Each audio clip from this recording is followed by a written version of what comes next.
पीठासीन सभी आदरणीय महानुभाव और मित्रों, आज़ाद भारत का सबसे काला अध्याय बहुत ही अच्छा शीर्षक है। आपातकाल निश्चित ही काला अध्याय था। मैं भी 19 महीने तिहाड़ में रहा था।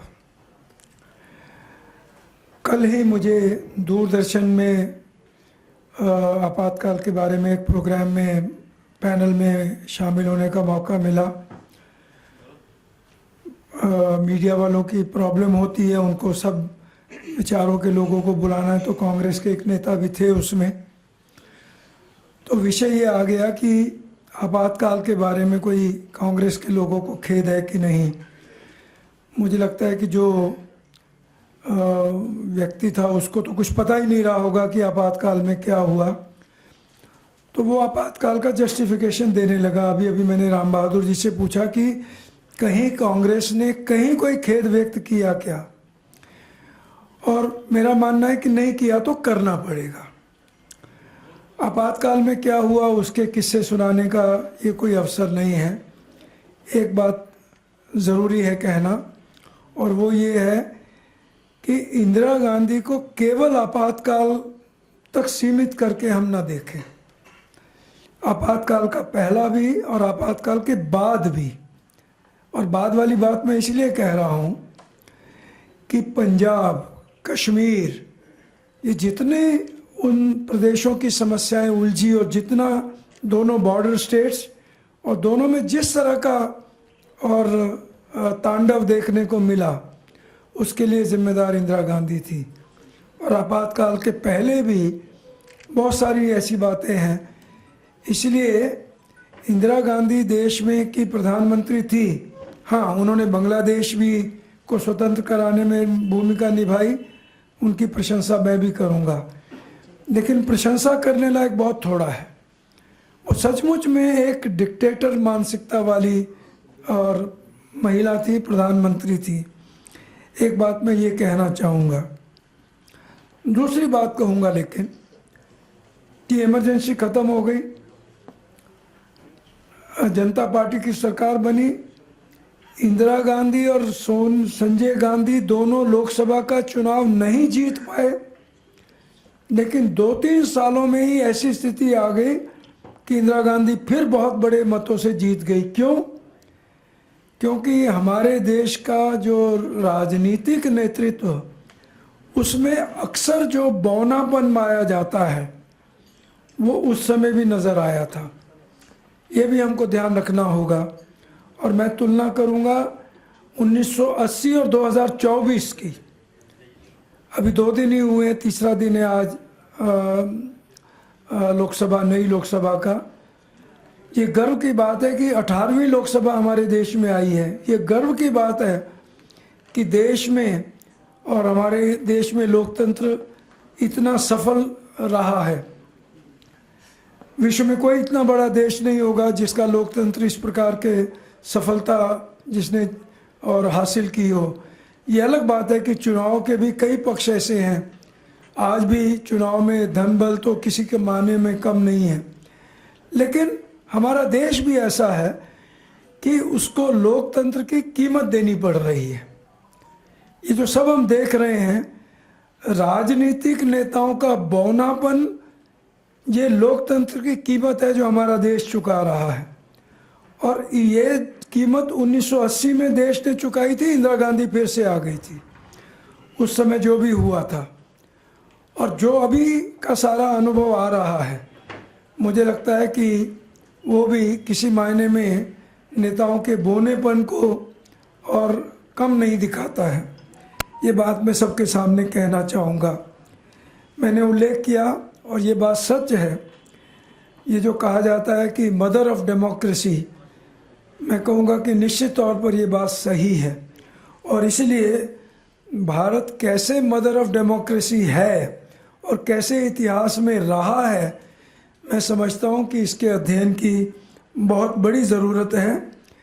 एक बात तो है ही, सबको मालूम है कि जब से भारत में चुनाव शुरू हुए सबको मतदान का अधिकार मिला।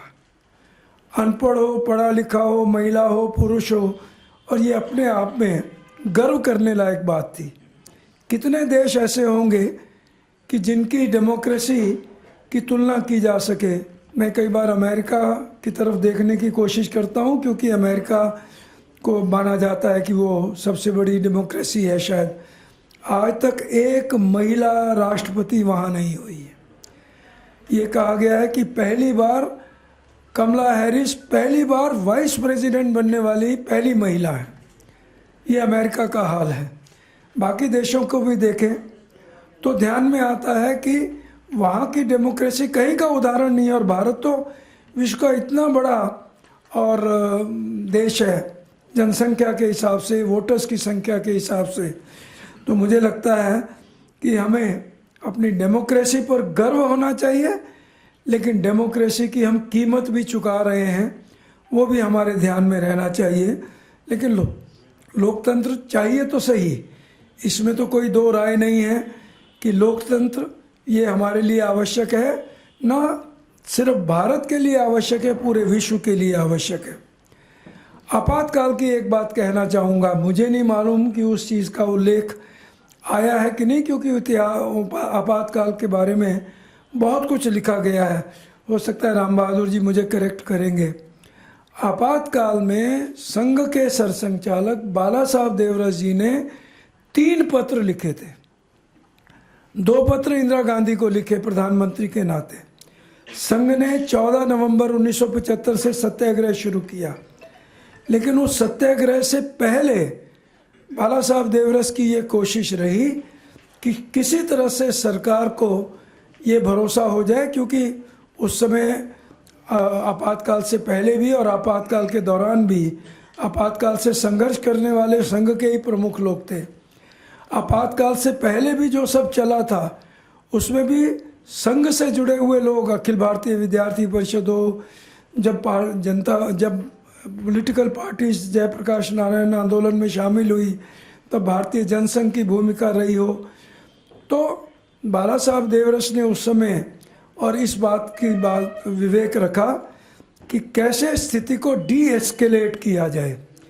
इसीलिए उन्होंने 2 पत्र प्रधानमंत्री को लिखे कि हमें कहीं ना कहीं हम चाहेंगे कि आपके साथ बातचीत हो और ये स्थिति जो है वो डिफ्यूज़ हो।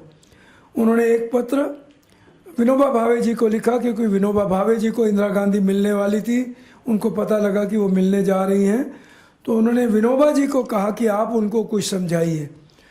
तो जहाँ आपातकाल में संघ के शीर्ष नेतृत्व ने इस प्रकार की एक बड़ी जिम्मेदारी की भूमिका निभाई, वहाँ बाकी क्या हुआ आपातकाल में वो एक अलग कहानी है।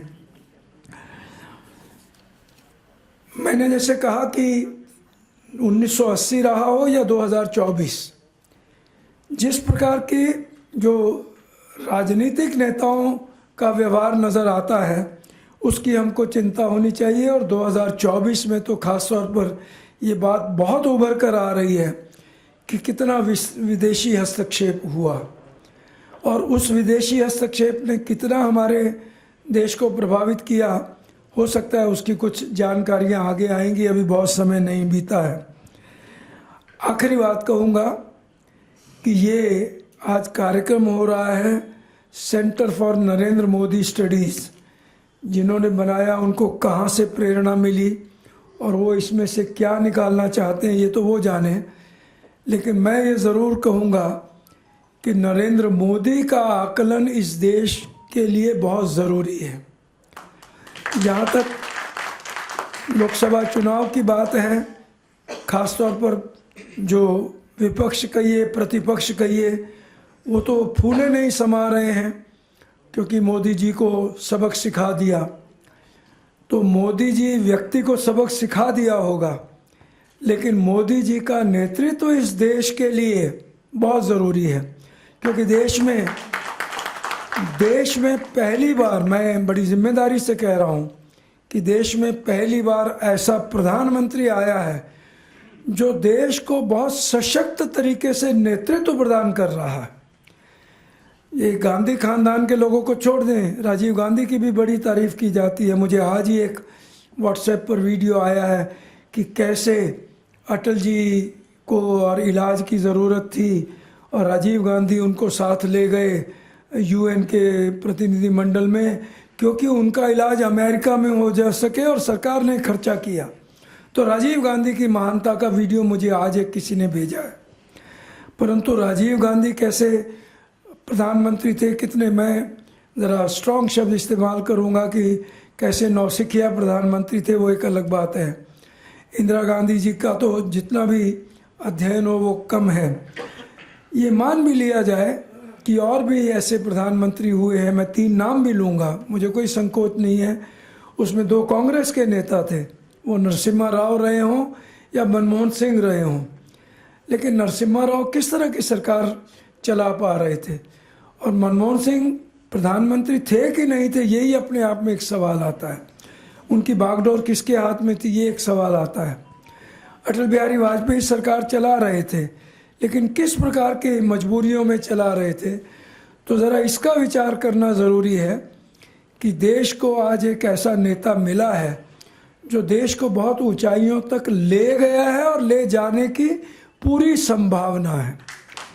इसलिए इस बात का, और ये ज़रूरी है क्योंकि यहाँ तो ऐसे लोग बैठे हैं कि सोचने विचारने वाले लोग हैं, तो इसलिए इस बात का विचार ज़रूरी है। और अभी ज़्यादा समय नहीं बीता है, केवल 3 हफ्ते ही बीते हैं लोकसभा चुनाव का परिणाम आए, लेकिन देश को एक ऐसा नेता मिला है कि जिसके कारण देश बहुत आगे जाएगा और देश में जो भी बदलाव है, जो भी प्रगति है, वो हो पाएगी। इसलिए मैं कहूँगा कि हम आपातकाल में क्या क्या हुआ, कैसे और किया गया, उसकी शायद कहानियों की ज़रूरत नहीं है। हो सकता है कि बाकी बातें सामने आएंगी, परंतु डेमोक्रेसी कैसे उस समय भी बच गई और बाद में भी सरवाइव कर गई, और कैसे डेमोक्रेसी भी आगे फलती फूलती रहे और देश का भी विकास आगे होता रहे, मुझे लगता है कि आज ये हमारे लिए ज़रूर सोचने का विषय है। बहुत बहुत धन्यवाद।